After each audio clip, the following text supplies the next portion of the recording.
Bienvenidos, bienvenidas. Estamos entrando a la etapa final de este curso de protección de la violencia institucional, de protección internacional frente a la violencia institucional. En la clase de hoy vamos a estar, por un lado, repasando algunos conceptos clave que ya hemos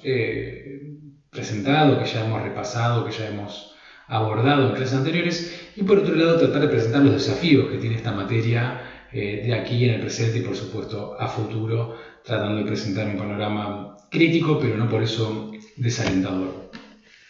Como recordarán, vamos a hablar un poco ahora de esta idea de violencia institucional en tanto objeto de estudio, en tanto campo de investigaciones académicas. Por un lado comenzó a delimitarse, como recordarán, sobre todo en la segunda mitad de la década de los 90, digamos, con una transición que habían tenido algunos movimientos de víctimas, asociaciones de víctimas, organismos de derechos humanos, para tratar de pensar problemas de la democracia que no habían sido saldados del todo a partir de la transición democrática, es decir, ligando ciertas prácticas previas al contexto democrático con, digamos, sobre todo con prácticas ilegales por parte de fuerzas de seguridad y sobre todo por parte de la policía, ¿no? El caso, por supuesto, más paradigmático, que sea como un fenómeno novedoso, por ejemplo, es el gatillo fácil en nuestro país, en Argentina, pero también con prácticas más novedosas que no habían tenido lugar o habían tenido lugar de manera más solapada previamente, como por ejemplo el hostigamiento a determinados grupos sociales o determinados grupos etarios, jóvenes marginales de barrios,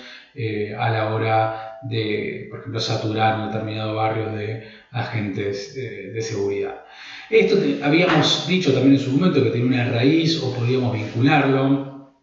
con una corriente previa académica llamada Criminología Crítica Latinoamericana, con Rosa del Olmo, con Zaffaroni y su libro presentado en Bogotá, Muertes Silenciadas, donde ya daba cuenta de una determinada forma de abordar este tipo de violencia y presentándola, tratando de visualizarla, relevándola, tratando de buscar formas para tratar de abordarla, que por supuesto de una manera crítica y que de otra forma no podría ser abordada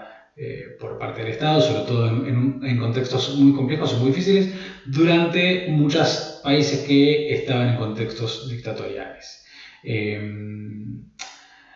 Saliendo de la esfera de la denuncia de este tipo de violencia, podemos encontrar determinadas explicaciones más macro, en donde tratan de buscar o conectar estas manifestaciones violentas por parte de las fuerzas de seguridad con, digamos, determinada relación con la clase política, con los gobiernos,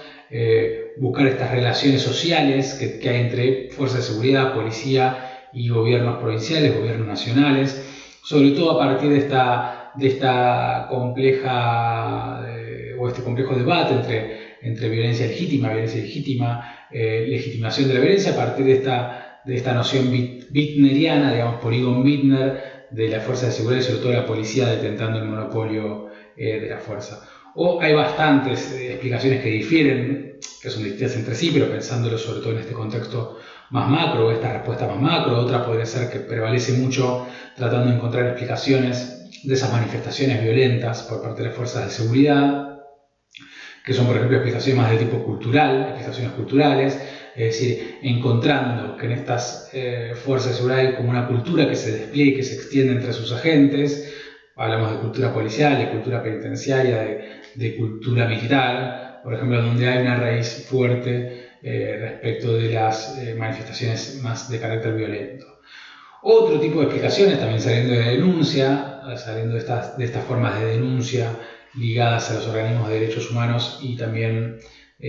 alejadas, aunque con más en contacto, pero alejadas de estas explicaciones más macro, podemos encontrar otras explicaciones que tratan de comprender esa violencia, que por supuesto esto no es justificar, pero sino tratan de comprender desde una mirada más microsocial, buscan tratar de encontrar las manifestaciones concretas de esa violencia, es decir, no algo más amplificado, es decir, bueno, una cultura de la violencia en las fuerzas de seguridad, sino explicaciones de esas manifestaciones concretas, ¿no? Digamos, cómo se dan esas violencias, en qué contextos, entrevistando a los actores intervinientes, por supuesto a las víctimas, pero también puede ser a las fuerzas de seguridad,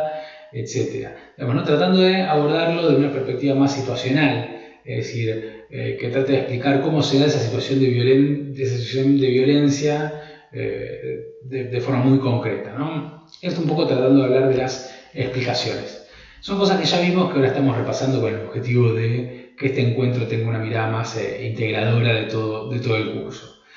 Respecto de las fuentes que podemos encontrar, por supuesto, el curso se centra en las internacionales y es lo que más tratamos de explicar, pero no dejemos de olvidar de que hay en el derecho local, en el derecho nacional y el derecho infranacional, ya sea provincial o también decretos y reglamentaciones internas, hay toda una suerte de protección también frente a la violencia internacional. Tenemos, por supuesto, que en el Código Penal está tipificado muchas de estas violencias, es decir, está tipificado como conducta típica antijurídica, es decir, como delitos, sin ir más lejos, la tortura, digamos, ¿no? Más allá de que lo tenemos en convenciones internacionales, ratificadas y que además tienen jerarquía constitucional, lo encontramos sin ir más lejos en el Código Penal, ¿no? Por ejemplo, la tortura está tipificada en el artículo 144 ter. Lo encontramos también en muchas leyes, lo encontramos en otro tipo de leyes, en la Ley de Seguridad Interior, lo encontramos en leyes, por ejemplo, la Ley de Seguridad Interior obliga o incluye distintas normas de soft law entre sus reglamentos de actuación. Lo encontramos también en las llamadas leyes orgánicas de las propias fuerzas de seguridad, o sea, las leyes que crean fuerzas de seguridad tienen también ciertos remedios o mecanismos para proteger a la sociedad frente a la violencia de esas propias fuerzas. Sin ir más lejos, por ejemplo, encontramos remedios internos más allá de los delitos, por ejemplo, en reglamentos disciplinarios de esas propias fuerzas de seguridad, policiales, penitenciarias, etc. Lo tenemos y es lo que más hemos abordado en este curso en los tratados internacionales, por supuesto, en la Convención Americana, en el Pacto Internacional de Derechos Cívicos y Políticos, civiles y políticos, en la Convención contra la Tortura, de la Convención de Derechos del Niño, etcétera, etcétera, etcétera. Y lo tenemos también, como ya mencioné, en las llamadas normas de soft law, que son este conjunto de principios o de reglas que no tienen el valor o no tienen la jerarquía que tienen el tratado internacional, pero que, insisto, han sido incorporadas, al menos en la Argentina, en gran parte de la actuación normativa de las fuerzas de seguridad por la propia ley de seguridad interior. Tenemos la regla bandera sobre cómo deben ser tratadas las personas que se encuentran privadas de su libertad. Tenemos los principios básicos sobre el uso de la fuerza y el empleo de armas de fuego, el código de conducta para funcionarios encargados de cumplir la ley, las reglas Bangkok, las reglas Beijing, etcétera, etcétera, etcétera. Esto ya lo hemos visto, simplemente estamos haciendo una suerte de repaso para este encuentro o clase final. Ahora sí, yendo propiamente a los desafíos, me interesa también recalcar lo anterior, pensando en que a ustedes les quede en esta clase final como solo, aunque sea el título, para que después puedan buscar en las clases anteriores por qué es importante esto, pero ahora sí yendo propiamente a los desafíos que tenemos frente a la violencia institucional, es decir, los desafíos de la protección frente a la violencia institucional, podríamos agruparlos clasificarlos, digamos, en tres categorías. Esto es simplemente tiene un sentido más que nada pedagógico, no es que esta clasificación se encuentre en algún manual de estudio, simplemente a los fines de que esta exposición pueda tener una suerte de concatenación lógica. Podríamos presentar estos desafíos en tres grandes grupos. Por un lado, podemos encontrar ciertos desafíos técnicos respecto de la protección internacional. Esto lo van a encontrar sobre todo en la bibliografía que tienen en campus. Digamos, cómo está diseñado el acceso a la justicia a la hora de buscar reparación para la vulneración de un derecho por parte de los Estados miembros. Y vamos a tomar, por supuesto, el caso que más peso tiene en nuestro país y en nuestra región, que es la Comisión Interamericana de Derechos Humanos. Después podemos encontrar otra serie de desafíos que podemos llamar institucionales, que son, digamos, algunos desafíos que ya hemos presentado aquí, digamos, ¿no? Algunas cuestiones internas o propias de los países que también se presentan como un desafío a la hora de salvaguardar los derechos que se encuentran en los tratados internacionales. Y finalmente vamos a abordar, si se quiere, en un plano más filosófico, cuáles son los desafíos políticos y sociales que tenemos en esta materia. Es decir, ¿qué hacen los gobiernos? ¿Qué hacen y sobre todo qué pueden dejar de hacer frente a determinados cambios de rumbos a partir de las elecciones, digamos, cambios de color político de los gobiernos que suelen hacer, pero más que nada también que suelen dejar de hacer frente a su compromiso con la comunidad internacional. Y otra pregunta más bien neta o bien de carácter filosófico, corte filosófico, es ¿qué hacemos nosotros como sociedad, digamos, ¿no? frente a estas violencias? Más allá que, por supuesto, este curso está orientado hacia la protección internacional y los mecanismos que tenemos para buscar reparación en el ámbito internacional, la justicia internacional, no podemos obviar, ¿no? esta pregunta, ¿no? ¿Qué hacemos como sociedad frente a este tipo de violencia? Por supuesto que estoy hablando en esta etapa final de los desafíos políticos y sociales, pero no puedo dejar de mencionar que es simplemente un nombre, porque los desafíos técnicos son también políticos y lo que hemos denominado aquí desafíos institucionales, por supuesto, también son desafíos políticos. Todos son desafíos políticos, pero aquí quería, en este último punto de desafíos políticos y sociales, quería referirme más que nada cuando hay cambios de gobierno, digamos, ¿no? Cuando hay transiciones, sobre todo con rupturas respecto de la mirada que pueden llegar a tener nuevos gobiernos, los gobiernos que asumen en distintos países, la mirada que pueden llegar a tener respecto de la violencia del propio Estado y sobre todo respecto de sus compromisos frente a la comunidad internacional. Vamos a meternos en los desafíos técnicos, digamos, es un poco una ecuación que tenemos respecto de los casos que ingresan a la Comisión Interamericana y de los recursos que tienen asignados para el tratamiento de estos casos y el tiempo que insume su tratamiento, digamos, ¿no? Vamos a encontrar que el sistema de peticiones individuales, esto ya lo hemos visto, digamos, ¿no? Pero acá tratando un poco de problematizarlo, el sistema de peticiones individuales, como recordarán, a diferencia de la Corte Interamericana de Derechos Humanos, la Comisión tiene un sistema de peticiones individuales, es decir, los ciudadanos, las víctimas, los ciudadanos de los estados partes, las víctimas, sus familiares, pueden acceder a este sistema de protección que tiene la Comisión. Entonces, esto es muy ventajoso y hizo que la Comisión realmente haya presentado un sistema muy afianzado respecto de la protección de los derechos humanos de los ciudadanos miembros de los estados parte y haya hecho crecer bastante el sistema regional y también fortaleciendo sobre todo los sistemas locales, es decir, los países. Esto ya lo he mencionado, pero lo vuelvo a traer a colación aquí, es decir, cómo determinados pronunciamientos de la Comisión y también de la Corte, por supuesto, han hecho también como una suerte de reenvío hacia los derechos locales y han hecho modificar políticas públicas, modificar legislaciones, modificar conductas a partir de la jurisprudencia local, es decir, cómo la Corte, por ejemplo, Suprema de la Nación Argentina, ha receptado el derecho internacional a partir de, por ejemplo, casos sometidos a la Comisión o a la Corte Interamericana de otros países, pero que han sido receptados por parte de la jurisprudencia nacional para tratar, por ejemplo, distintas formas de violencia institucional o distintas formas de juzgamiento de esa violencia institucional. Y esto incluso, cómo esto se afianzó, digamos, el sistema regional, ha habido una expansión de la demanda, por supuesto, una expansión de la demanda también sustentada en la vulneración de derechos. Es decir, no es solo porque hay un sistema de fácil acceso de peticiones individuales, sino que también, bueno, es un contexto latinoamericano, es un contexto regional donde la violencia institucional prácticamente no ha dejado de cesar, más allá que podemos encontrar avances, a veces podemos encontrar retrocesos, pero en definitiva nuestro país y nuestra región se caracteriza por un contexto de elevados índices de violencia institucional, con, digamos, todas las dificultades que tiene la medición, que también ya hemos mencionado, y las llamadas cifras negras, este subregistro de la violencia que, por supuesto, nuestro país y nuestra región no puede desentenderse. Pero esta expansión de la demanda, este aumento de los casos, por supuesto, lo que si bien se ha afianzado el sistema, ha afianzado los derechos humanos en la región, lo que ha dado también es una capacidad de respuesta más limitada y que se encuentra rebalsada. Para encontrar en la bibliografía que tienen para la clase correspondiente de hoy un estudio sobre esto que, aunque tiene algunos años, no se ha modificado mucho en la actualidad. Voy a mencionarlo simplemente un poco para que entiendan de lo que estamos hablando, pero quiero que tengan en cuenta que más allá de los números que podemos presentar aquí, que se encuentran en el trabajo que tienen para leer, lo importante es que tengan en cuenta esta ecuación, digamos, frente a un aumento exponencial de los casos de las peticiones individuales,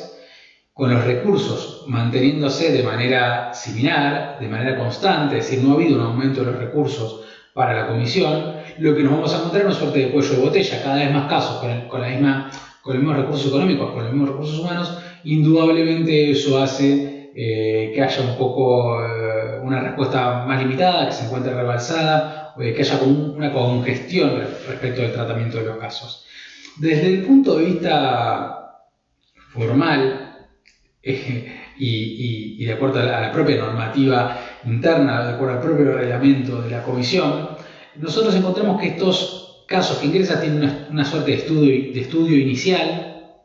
por parte de la comisión. Por supuesto, antes de esto se tiene que haber agotado la vía interna, y esto ya también insume bastante tiempo, es decir, se tiene que haber agotado todos los recursos en la jurisdicción, en la propia jurisdicción interna, judiciales. Luego la comisión tiene como un momento que es la admisibilidad del caso, donde supuestamente, digo esto supuestamente porque van a encontrar ahora las deficiencias que hay, pero donde supuestamente hay un plazo, otorgan un plazo de 3 meses para la respuesta del Estado parte, y luego las partes, es decir, la víctima, los familiares, las asociaciones que representan a esas víctimas, lo que fuera, pueden volver a contestar. Después, terminada esta etapa de admisibilidad, el caso por supuesto se puede admitir o no. Si se admite, pasa a otra etapa siguiente, que es el fondo, donde se debate el fondo de la cuestión, ya no tanto las cuestiones de forma o de procedencia para admitirse o no el caso, sino las cuestiones de fondo, donde van a encontrar que, desde el punto de vista de la regla interna, es decir, desde el punto de vista formal, hay unos 4 meses para las partes, luego 4 meses para el Estado, y que en ambos casos presentan como la observación, distintas observaciones sobre el fondo de la cuestión, y pueden presentar, por supuesto, pruebas periciales respecto del caso, como la mirada de los expertos respecto a este caso. La comisión puede presentar aquí la posibilidad de que sea una audiencia, y después pasa una etapa dentro de esta etapa del fondo donde se delibera y se vota, digamos, ¿no? ¿Qué es lo que se decide en el caso concreto? Sobre todo si se determina la responsabilidad del Estado o no, y cómo pueden ser estas formas de cierre del caso, de la reparación a las víctimas, ¿no? Podríamos denominarlo así de una manera muy rudimentaria, pero esto ya lo hemos visto y lo tienen también en la bibliografía de las clases anteriores. La comisión tiene la posibilidad de arribar a una solución amistosa en cualquier momento, en realidad, pero sobre todo antes de la decisión de fondo, antes del procedimiento de fondo, la comisión fija un plazo, si las partes tienen interés, para arribar a una solución amistosa. Ya sea una reparación, piénsenlo siempre como digo, una reparación en un sentido muy amplio, puede ser una reparación para las víctimas o para sus familiares, pero también, digamos, no solo sino y también puede ser reparación en un sentido más respecto de políticas públicas que tiene que llevar a cabo ese Estado en particular. Por ejemplo, les doy un ejemplo muy tonto y muy simple para que se entienda. Se encuentra un caso donde, por ejemplo, no esté del todo tipificada la conducta policial frente a las violencias que pueden ejercer, o haya el caso particular haya mostrado una deficiencia en cuanto al acceso a la justicia para las víctimas. Bueno, podría ser que o esta solución amistosa o la sentencia, entre comillas, de la comisión, la decisión de la comisión sea que el Estado tenga que mejorar el sistema de petición o el sistema de acceso a la justicia para las víctimas de la violencia institucional, por ejemplo, para las víctimas de gatillo fácil, o hay una deficiencia en cuanto a la actuación policial y los ministerios públicos fiscales no tienen, de ese país, por ejemplo, no tenía directivas para este tratamiento de casos. Bueno, es muy amplio esto de cómo es la reparación que puede obtenerse por parte del Estado. Después, esto no termina acá, digamos, hay como una suerte de control de las recomendaciones, tanto si fue por la acción de fondo o por la solución amistosa, en donde el Estado debe informar de cómo se ha cumplido la solución amistosa o la decisión de fondo. Por ejemplo, si se comprometió a brindar, no sé, formación de género, por ejemplo, a los funcionarios del Ministerio Público Fiscal. Bueno, tiene que presentar, digamos, cómo esto ha avanzado, ¿no? No es simplemente que hay una solución de fondo o una solución amistosa y ya está, y el caso termina, sino que hay una suerte de seguimiento. Y frente al incumplimiento, digamos, que puede tener los estados respecto al procedimiento, sí, la comisión se presenta para litigar ante la Corte Interamericana. Esto es básicamente una forma como que descrito con mucha simpleza. Por supuesto, esto es un poco más complejo, pero de una manera muy simple para que se entienda cómo es el proceso. Pero como les dije, estos son los plazos desde el punto de vista formal. Van a encontrar, esto es del propio texto que tienen de Sánchez y Cerón, van a encontrar cómo es en realidad o lo que ha ocurrido con esta suerte de congestión de los casos. Este estudio toma, por un lado, datos de la Comisión Interamericana y de la Corte Interamericana. De la Comisión toma de 2002 al 2013. Van a encontrar ahí que, por ejemplo, para las decisiones de admisibilidad del caso, es decir, los que ya fueron admitidos, porque hay muchísimos casos que en realidad no son admitidos, pero considerando solo los que son admitidos, van a encontrar que ven como fue aumentando progresivamente, pero porque fue aumentando también la cantidad de casos que fueron ingresando para someterse a la comisión en tratamientos del caso, que fue aumentando bastante, pero también las decisiones de admisibilidad. Estos son en realidad la cantidad de meses que se ha demorado en la comisión en admitir el caso. Entonces esta idea ahí ya empieza a observarse. Esto se da, por supuesto, por un aumento de la demanda, pero el número que encuentran acá es, por un lado, en estos gráficos son los años y los meses. Esa línea que atraviesa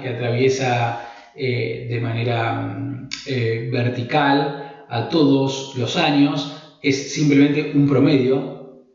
de meses que ha tardado desde el 2002 al 2013. Eso, podemos decir que en un promedio de 66 meses el caso ha sido un caso,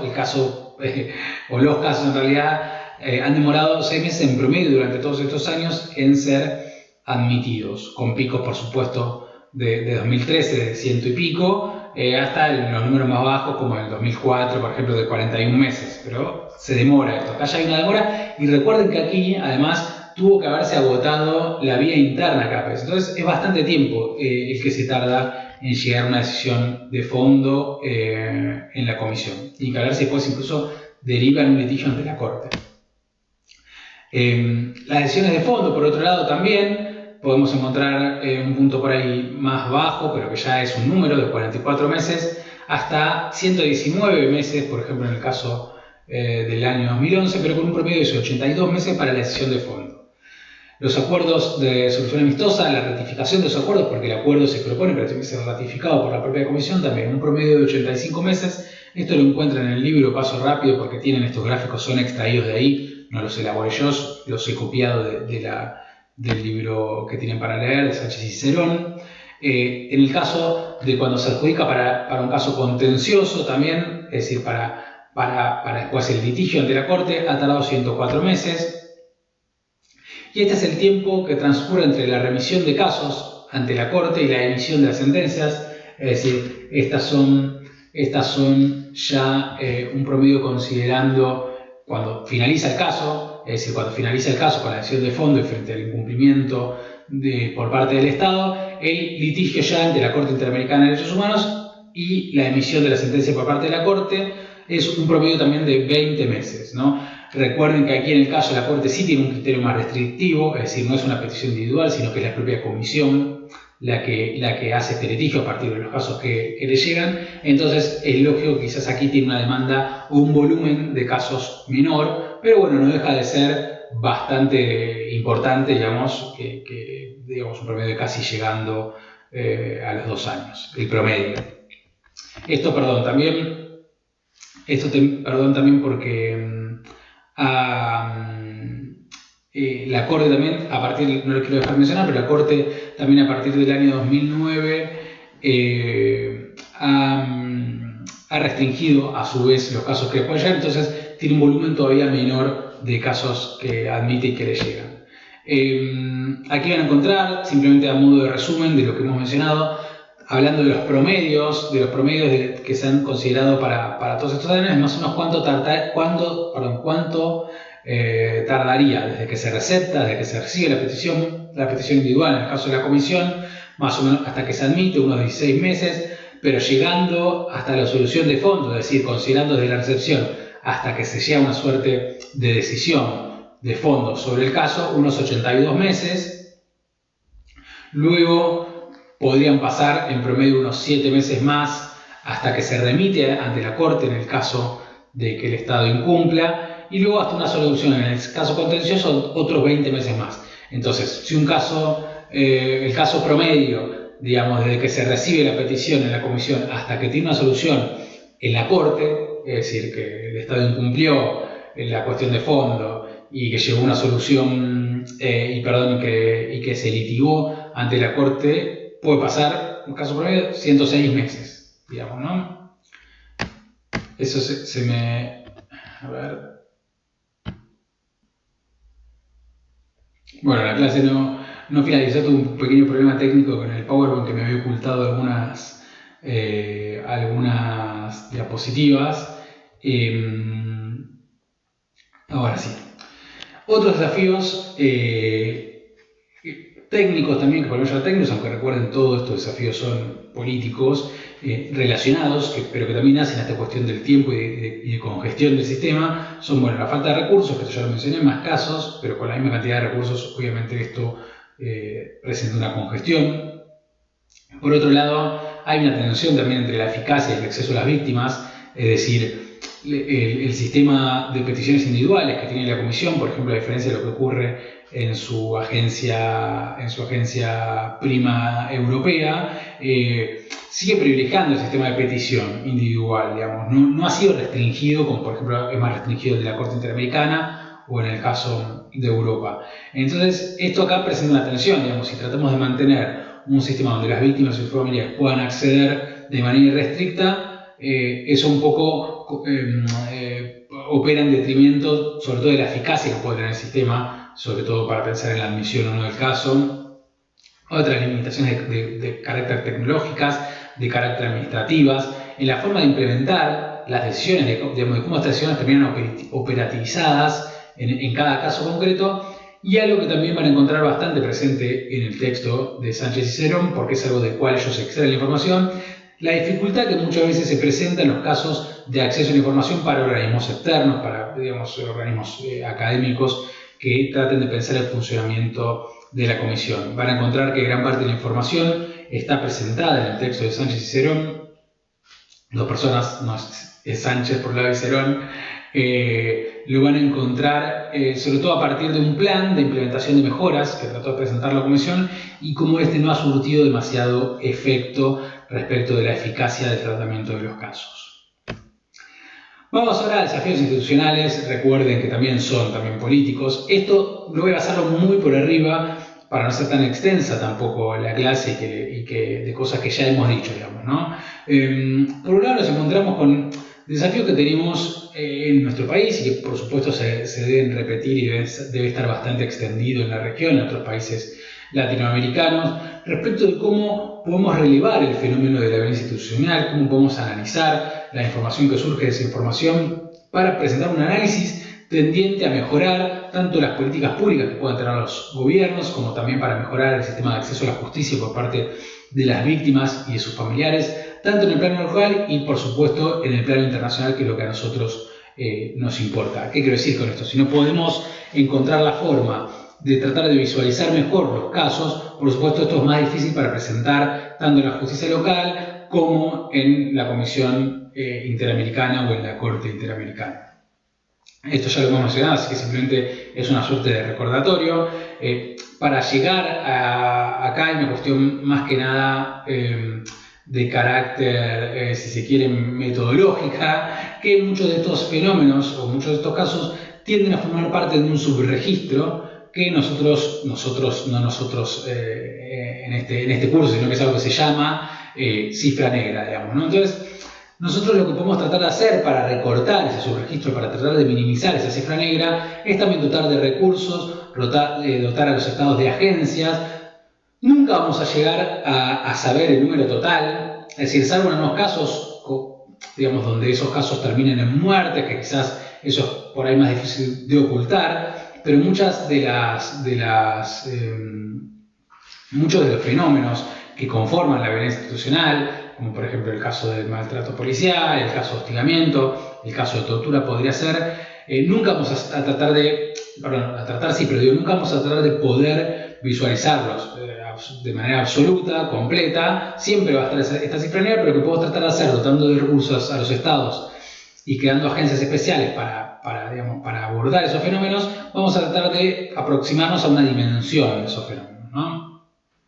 Pero esto sobre todo tiene que ser apuntalando los organismos de control, ya sea dentro de los gobiernos provinciales y nacionales, como también dentro de la justicia, y dotándolos de recursos económicos. Sobre todo,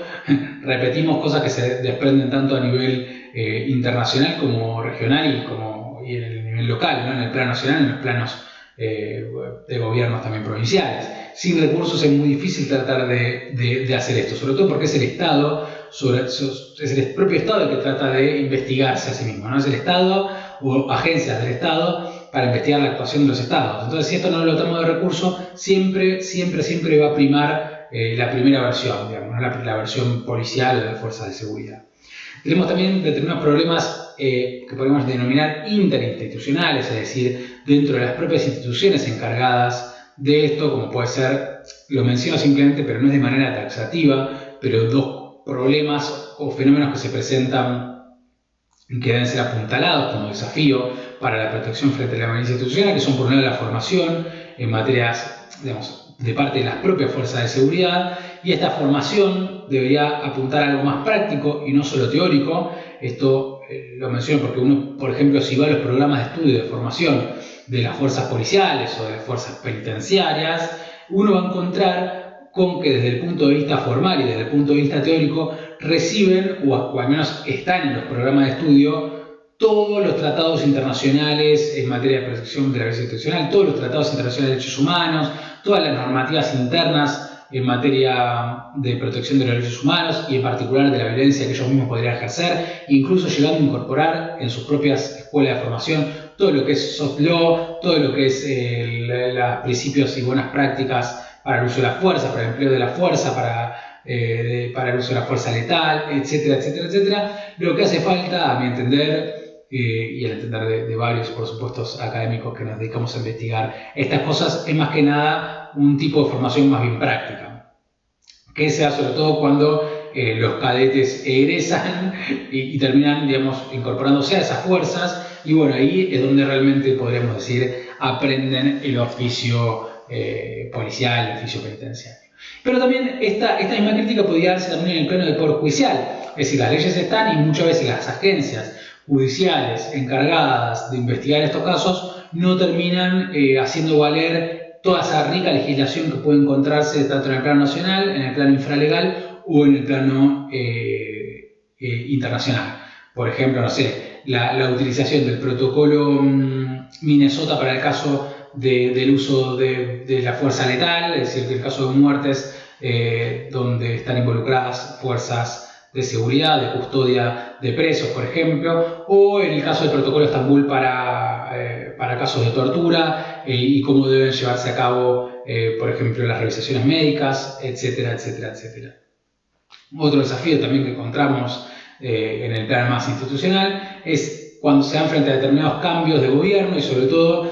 tratando de sostener esta protección frente a la violencia institucional que sea como una política de Estado. Y esto ha pasado en distintos países de la región. Argentina aparentemente no va a ser la excepción y no es la excepción, pero sobre todo cuando hay gobiernos que tienen una mirada, si se quiere, como en contra de la protección internacional o una mirada un poco más amortiguada respecto de cómo debe tener vigencia los derechos humanos, bueno, esto trae un problema y esto muchas veces se presenta como un cambio de política de Estado, aunque desde el punto de vista formal se mantenga. Yo creo que ya lo he mencionado, pero por ejemplo, hace unos años el Brasil de Bolsonaro, un gobierno más, sobre todo profundamente más conservador, y sobre todo más conservador también de otros cambios de gobierno que ha habido en la región y que quizás esto no ha estado tan presente, por eso traigo el caso aquí de Bolsonaro, es decir, en distintos gobiernos latinoamericanos se han pasado con gobiernos con una mirada más progresista o que tenían más como la agenda de derechos humanos dentro de su actuación de gobierno, y otros gobiernos, a otros gobiernos de la región que quizás no tenían esta agenda tan presente de derechos humanos o eran más conservadores, pero que sin embargo no han hecho, por ejemplo, esto que hizo Bolsonaro, por ejemplo, lo traigo a colación acá porque me parece un ejemplo bien interesante. Nosotros, Argentina y también Brasil, por haber ratificado la Convención contra la Tortura, estábamos obligados, y estamos obligados, por ejemplo, a crear sistemas locales, nacionales y locales de prevención contra la tortura. Y en el caso de Brasil, de Bolsonaro, o sea, nosotros tenemos nuestro Comité Nacional para la Prevención de la Tortura, en el caso de Argentina, y distintas provincias que, por ejemplo, tienen comités nacionales, comités provinciales, o mecanismos, se llaman mecanismos locales o mecanismos provinciales para la prevención de la tortura, que bueno, tienen facultades amplias para entrar a las cárceles, entrevistarse con víctimas de tortura, etcétera, etcétera. Y en el caso del Brasil de Bolsonaro, lo mantuvo desde el punto de vista formal, es decir, el sistema, no sé cómo es el nombre en portugués, pero el Sistema Nacional para la Prevención de la Tortura continuó durante el gobierno de Bolsonaro, es decir, después del gobierno de Rousseff, continuó con Bolsonaro, incluso continuó con Temer, que había sido esta suerte de transición después de que la destituyeron a Dilma Rousseff.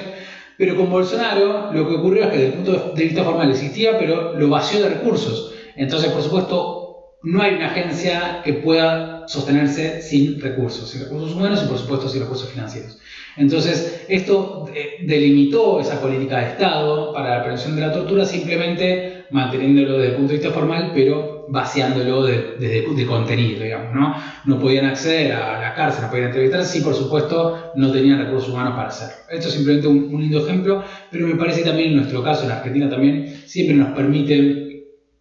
tratar de pensar cómo ocurre. Es solamente un ejemplo que ocurrió en Brasil, pero me parece que es interesante para pensar esto, ¿no? Cómo determinados cambios de gobierno pueden cortar determinadas políticas de Estado y cómo tendríamos que tratar de hacer o tener remedios para sostener esas políticas de Estado más allá de los cambios de gobierno que pueda hacer, porque Argentina, como el resto de todos los otros países, está obligado frente a la comunidad internacional, digamos, ¿no?, a respetar los derechos humanos.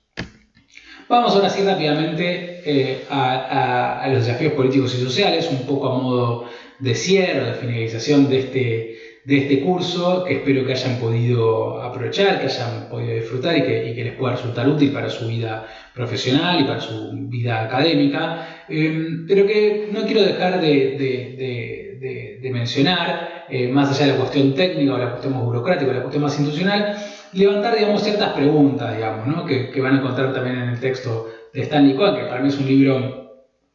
Estados de Negación de Stanley Cohen, es un libro como de cabecera. Si tuviera que elegir un libro para este curso, no lo hago porque no es un manual tampoco y no aborda muchas de las cuestiones más de derechos y de derecho, digamos, es un poco más un libro más filosófico o sociológico respecto de la negación de este tipo de violencia, la violencia estatal, pero que es un libro, hoy creo que ya está discontinuado, es un libro que lo tradujo la Facultad de Derecho de la UBA, en el año 2015 o 2011, creo que es una segunda edición la que tengo yo, que es un libro llamado Estados de Negación, que es un libro interesantísimo, se los recomiendo. Si leen en inglés, seguro, bueno, más allá de la cuestión económica, pero seguro se sigue pudiendo conseguir la versión original en inglés, ¿no? Pero es un libro llamado Estados de Negación de Stanley Cohen. Es un sociólogo que falleció hace unos años. Ahí Stanley Cohen presenta una pregunta que para mí es clave para pensar, más que nada en un plano filosófico, ¿no? De qué hacemos, o digamos, habiendo mejorado los sistemas, si se quiere, de recopilación de la información sobre las institucionales, ¿qué hacemos nosotros? Digamos, ¿qué hacemos con nuestro conocimiento? ¿Qué hace la sociedad con respecto al sufrimiento de los otros una vez que lo conocemos, ¿no? Ahí Cohen lo que hace, y lo que van a encontrar en las páginas que tienen en el campus, se inspira, digamos, en una parte en un trabajo de Sykes y Matza, que los deben conocer estos sociólogos de la escuela de Chicago, que en un momento, a analizar otro tipo de fenómeno que no tiene que ver con la violencia institucional, ellos trataban de pensar cómo los delincuentes juveniles, ellos analizaban como la subcultura de la delincuencia juvenil, en cómo estos delincuentes ofensores jóvenes trataban de justificar sus propios actos. Y encontraron una suerte de tipología de esa justificación que luego Stanley Cohen y otros también, a partir de esta utilización de Stanley Cohen, de este corpus, digamos, teórico de Sykes y Mazza, cómo Stanley Cohen lo piensa a la hora de abordar el fenómeno de la violencia estatal. Entonces, él va a hablar, por ejemplo, de la negación de la responsabilidad. Digamos, es una tipología que Sykes y Mazza la elaboran para pensar la delincuencia juvenil, pero Cohen y después otros como Zaffaroni, esto seguramente por ahí si han leído algo de los últimos trabajos de Zaffaroni sobre la violencia, sobre las violencias del Estado y los crímenes de masa, o los crímenes en masa, de masas, también lo ha tomado, por ejemplo, que arranca con esta negación de la responsabilidad por parte de los actores estatales, es decir, bueno, niegan el hecho, o sea, nosotros no tenemos nada que ver, o han sido funcionarios de menor jerarquía y deben ser tratados como manzanas podridas, pero nuestras policías respetan los derechos humanos, nuestro ejército respeta los derechos humanos, o esto simplemente no ha ocurrido, ¿no? Lo estoy resumiendo mucho, lo van a encontrar con más detalle en el libro, por supuesto. Por otra, la negación de la lesión, es decir, sí, nosotros hemos detenido a 20 personas en este determinado barrio, pero esas personas han sido tratadas con el máximo respeto a la dignidad humana, de ninguna manera se las ha torturado, es decir, están los presos, pero de ninguna manera se los ha violentado. Algo avanzando un poco más es en esta tipología la negación de la víctima, es decir, sí, esto ha ocurrido, pero ellos son guerrilleros. No estoy hablando del caso de Argentina ni de la actualidad argentina, estoy hablando, y Cohen toma muchos casos que se dan a lo largo del mundo. Por supuesto, él aborda el caso de la dictadura militar argentina, que entre otras van a encontrar bastantes referencias en el libro, quizás no en los párrafos que tienen para leer, pero en el libro aborda bastante de esto. Bueno, eran guerrilleros, ¿no? Digo, ese es un típico caso de negación de la víctima, eran guerrilleros, o algo más moderno, digamos, ¿no? Eran chorros, son delincuentes, digamos, ¿por qué deberían respetarse sus derechos? Otra, avanzando en esta tipología, es el hecho de condenar a quienes nos condenan, es decir, esto es algo bien típico de los gobiernos también, más dictatoriales, o de los gobiernos, si se quiere, con un poco más pretensiones más absolutistas, digamos, ¿no? Lo resalto en negrita porque sí, esto nos importa bastante a nosotros en cuanto a la protección internacional, porque justamente es la mirada condenatoria o rechazar las críticas que puedan llegar a venir de organismos externos a la clase política y sobre todo de organismos internacionales. Por ejemplo, desmerecer el caso de la Comisión Interamericana. Por ejemplo, esto que ocurrió en nuestro país en distintos momentos, pero sobre todo el momento, si quiere, el punto más alto de deslegitimar esta mirada de los organismos externos con la visita de la Comisión en 1979 en Argentina, en el marco de la dictadura militar, y esta campaña que se presentaba como una campaña anti-argentina, ¿no? Los argentinos somos derechos humanos. Bueno, se presentaba todo como, bueno, este organismo exterior nos quiere desacreditar frente a la comunidad internacional. Entonces condenamos la actuación de quienes nos critican, de quienes nos condenan. Pero ha ocurrido en otros casos, por ejemplo, también. En el caso, sin meterme a discutir el caso puntual en particular, pero por ejemplo, cuando se dio el proceso inicial y el encarcelamiento de Milagro Sala en el caso Jujeño, por ejemplo,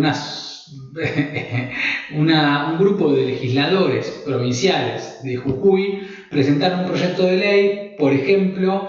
para presentar un plebiscito que desvincule, digamos, toda actuación que pudiera tener la Comisión, porque se peticionó ante la Comisión Interamericana, la Comisión Interamericana de Derechos Humanos, ¿no? Entonces, bueno, es una suerte de condena al control externo, a la mirada externa. Y, por supuesto, está en un plano, si se quiere, un poco más inferior, la apelación a lealtades superiores, ¿no? Digamos, bueno, esto es típico caso de obediencia debida, ¿no? Digamos, si la negación de la responsabilidad podía apelar a las manzanas podridas, es decir, a aquellos elementos o aquellos funcionarios de menor jerarquía, decir, bueno, es un grupito de policías que simplemente decimos, nuestra policía, estoy tratando de representar este tipo de discursos, ¿no? Nuestra policía funciona muy bien, respeta los derechos humanos, y esto simplemente se trata de un grupo de policías que son unas manzanas podridas, ¿no? Que son unos desviados respecto del resto. El resto funciona bien, pero nosotros no tenemos prácticas ilegales sostenidas en el tiempo, es decir, no ejercemos violencia institucional, no hay nada estructural de violencia institucional en nuestra policía, simplemente se trató de un grupito de manzanas podridas. Bueno, el caso de las apelaciones a las altas superiores es como el camino inverso, digamos, ¿no? Bueno, había un gobierno que actuaba de determinada forma y, por supuesto, los funcionarios de menor jerarquía apelaban a esas lealtades superiores, ¿no? Funciona como un ida y vuelta.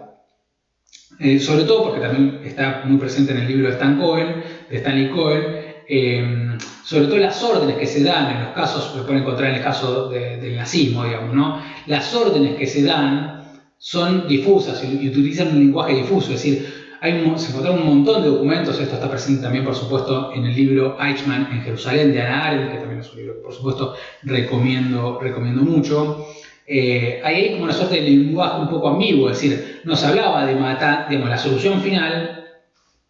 a los judíos, a los gitanos, a los homosexuales, etc., sobre todo a los judíos, digamos, ¿no? Pero la solución final nazi no estaba de manera explícita en las órdenes que se van de superiores e inferiores, ¿no? Van a encontrar como cierta cuestión más ambigua, digamos, ¿no? Para algo, la solución final nunca es un genocidio. Es un genocidio, fue un genocidio. Lo que quiero decir es que no está explícitamente en las órdenes de aniquilación en masa. ¿Se entienden? ¿Cuál es nuestro contexto? Y esto también me parece importante y acá ya terminamos. Les pido perdón que esta clase es un poquito más extensa, pero bueno, es la clase final, la pueden ver en dos partes, las pueden ver por momentos. A mí me parece acá importante pensar en nuestro contexto y pensar a futuro con este desafío que tiene de, bueno, ¿qué hacemos con el sufrimiento humano una vez que lo conocemos? Y me parece importante pensar en esto de Stan Cohen que dice, bueno, en realidad la negación, lo que tenemos que tratar de ver al abordar las negaciones, al abordar la negación como desafío, ¿no? La negación estatal y la negación social de la propia violencia institucional, yendo aquí a nuestro curso, es tratar de ver cómo esas justificaciones, cómo la negación, tanto las distintas justificaciones que podemos tener por parte de los estados, sobre todo, pero también por parte de la sociedad, es cómo entran de repente en nuestra mirada de las cosas, ¿no? Cómo entran en nuestro acervo cultural disponible y cómo difieren a través de la historia y en los distintos contextos sociales. Es decir, tratar de ver cuándo son aceptadas y cuándo son rechazadas. Por ejemplo, hoy en día se me haría muy difícil pensar, más allá de la negación o de los discursos negacionistas de la dictadura, hoy sería muy difícil tratar de pensar cuándo es aceptada la negación de la víctima como subversiva, ¿no? O cuándo es aceptada la negación de la lesión. Digamos, ¿no? Sería muy difícil que una justicia local y un gobierno pudiera decir, bueno, esta persona no ha sido torturada. Pero, sin embargo, me parece que siempre es importante estar alertas de cuál es el contexto en el que vivimos. Sobre todo un contexto donde muchos países de la región, muchos países europeos, tienden a tener una mirada más conservadora, que es distinta a los gobiernos conservadores que hemos tenido en nuestro país. Porque, digamos, acá también me voy a un texto que lo tuvieron para otra clase, pero que está, de Teitel, de Ruth Teitel, que se llama, que es, digamos, Genealogía de la Justicia Transicional, y ahí van a encontrar en esta genealogía, en esta suerte de historia de las ideas que le dieron sustento a este tipo de justicia, que gran parte de la justicia internacional ha sido moldeada a partir de la justicia transicional. Por justicia transicional, lo que entendemos, lo que habla ahí Teitel y lo que se entiende, digamos, son las formas de la justicia que han transicionado un gobierno más de tipo dictatorial a gobiernos democráticos. Esto lo estoy simplificando, pero para que se entienda. Digamos, ¿qué quiero decir con esto? Bueno, gran parte, como lo hemos visto sobre todo en las primeras clases del curso, de la justicia internacional se sustenta a partir de lo que había ocurrido en la Segunda Guerra Mundial. Aunque podemos encontrar algunos indicios durante la Primera Guerra Mundial, pero no importa. A partir de la Segunda Guerra Mundial, sobre todo teniendo en cuenta estos horrores que se nos presentaban a nuestra vista de conocimiento de los campos de concentración y del nazismo, es lo que dio paso a una suerte de justicia internacional, por supuesto con los antecedentes de los juicios de Nuremberg y bueno, los distintos juicios de Nuremberg que se dieron, sobre todo, bueno, después ahí le mencioné el de Eichmann en Jerusalén. Recomiendo nuevamente también el libro de Hannah Arendt. Pero entonces, ¿cuál es nuestro contexto? Digamos, ¿hacia dónde vamos con la protección internacional frente a la violencia institucional? Es decir, en determinados gobiernos que tienen una mirada mucho más conservadora y no tienen tanto en cuenta lo que había ocurrido con gobiernos anteriores, que por ahí también han conservado respecto de su compromiso frente a la comunidad internacional. Digo también, sin meterme en el fondo de la cuestión, les traigo un caso que no es argentino, pero digo, podríamos pensar en Argentina, pero digo, para salirnos un poco de del debate más local, lo que ha ocurrido, por ejemplo, con el asalto por parte de las fuerzas de seguridad a la embajada mexicana en Ecuador, acá en este año, digo, ¿no? Entonces, bueno, son determinados gobiernos que evidentemente tienen una mirada de los derechos humanos y un compromiso de la responsabilidad estatal frente a la comunidad internacional para con el respeto de los derechos humanos, bueno, que es un poco peligroso, por ponerle una palabra. Y también, digamos, cómo este es un desafío un poco más complejo todavía, de cómo determinados gobiernos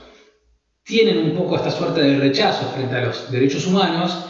pero que se nutren del discurso de los derechos humanos para presentar defensas legalistas de casos que han sido responsables esos estados. ¿Qué quiero decir con esto? Bueno, este tipo de defensas es, bueno, nosotros no podemos torturar porque nuestro país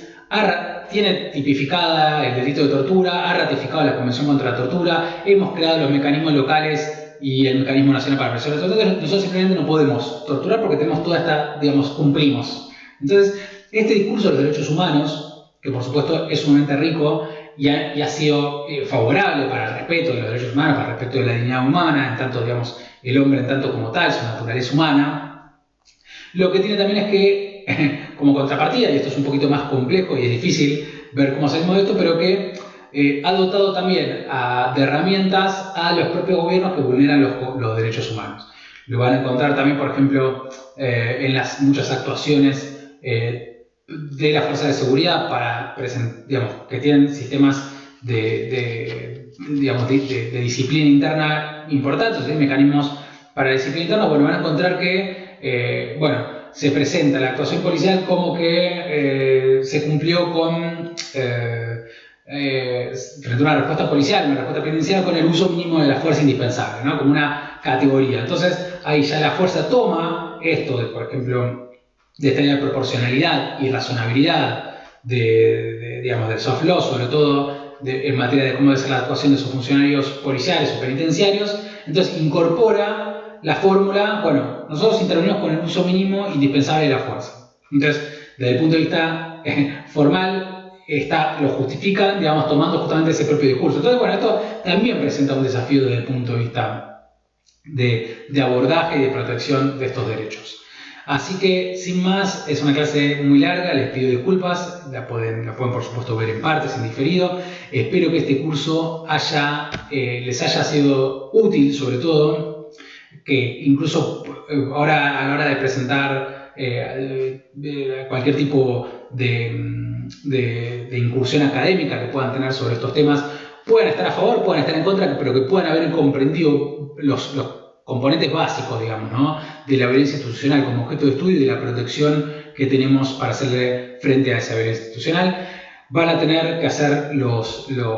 trabajos finales. Cualquier cosa acá me van a poder seguir escribiendo, es decir, esta clase la pueden ver más adelante o cuando la vean van a tener un plazo, pero siempre voy a ser el docente a cargo del curso, entonces me van a poder escribir y voy a poder seguir respondiendo. Y por cualquier otra cosa que tengan una vez terminado este curso, aunque lo hayan aprobado, después por cualquier otra cosa me pueden volver a escribir. Así que espero que este recorrido final les haya resultado útil, haya sido de su agrado. Pueden hacerle críticas también, me pueden escribir, son bienvenidas. Así que bueno, nos estaremos hablando, estaremos en contacto para cuando gusten. Bueno, yo la he pasado muy bien también, así que también me pueden escribir para pedir mi bibliografía extra, si alguno de los temas les parece que se ha quedado medio corto en este curso y quieren saber más. Por supuesto, es rica y es amplia la bibliografía, así que me pueden escribir. Nos estamos viendo. Muchas gracias por haberme escuchado hoy y por haber sido parte de este curso. Gracias.